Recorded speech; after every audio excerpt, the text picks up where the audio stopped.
Nesse curto vídeo, gostaria de falar nesse projeto Interação Interpureza Magnética em Sistema com Acoplamento Spin-Orbiter e Subcondutividade. É um projeto aprovado pela FEPEMIG em 2017, foi apoiado durante esse período até 2024, onde encerramos recentemente. Onde que se trata o projeto? O projeto trata do estudo das interações interimpureza, quando você tem duas ou mais impurezas, colocado num material onde tem elétrons que se movem, elétrons de condução. Bom, uma das principais interações que acontecem, conhecidas interações que acontecem nesse tipo de material, é a chamada RKKY. O que é isso? Bom, nesses materiais, os elétrons que se movem, eles colidem e são espalhados pelas impurezas. Então, entre dois espalhamentos consecutivos, entre duas impurezas distintas, o elétron como se carregasse informação de uma impureza para outra. Então, você pode imaginar que, em última instância, uma impureza acaba sabendo ou interagindo uma com a outra através dos elétrons que se movem no material. Esse é o chamado interação RKKY em linguagem mais simples. Um outro fenômeno que acontece em muitos materiais é a interação spin-órbita. A interação spin-órbita é um fenômeno relativístico onde os elétrons interagem com a sua própria órbita, ou seja, o seu próprio movimento.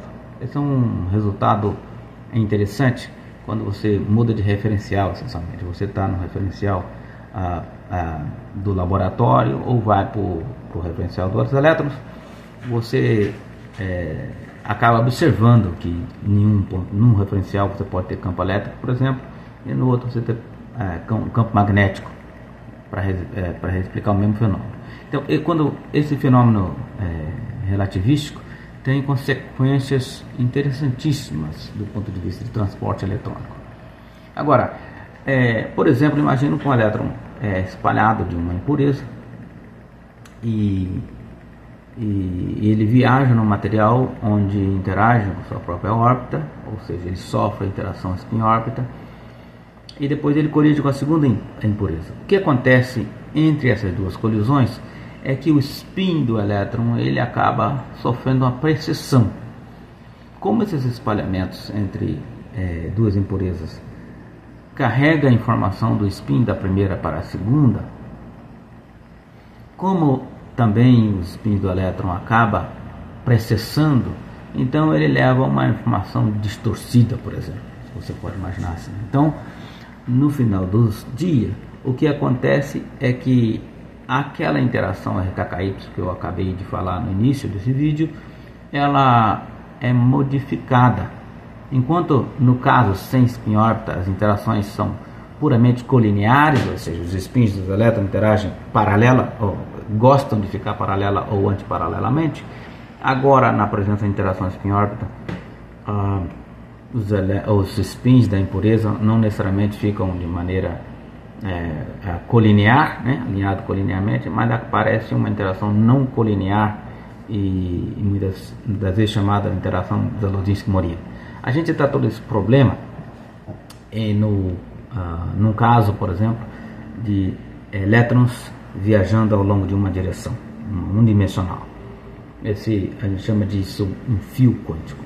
Nesse caso, a gente observou que existe uma interação de fundo que não diminui com a distância, pelo contrário, ela permanece a distância muito longa. Isso pode ter consequências importantíssimas para o transporte eletrônico desses materiais e também para a ordem magnética em diversos materiais. Esse é só um dos exemplos do que a gente publicou durante esse trabalho. Temos outras publicações com fenômeno um pouco mais rebuscado, por exemplo, a presença de fermi de Majorana em sistemas com spin-órbita, supercondutividade e campo magnético.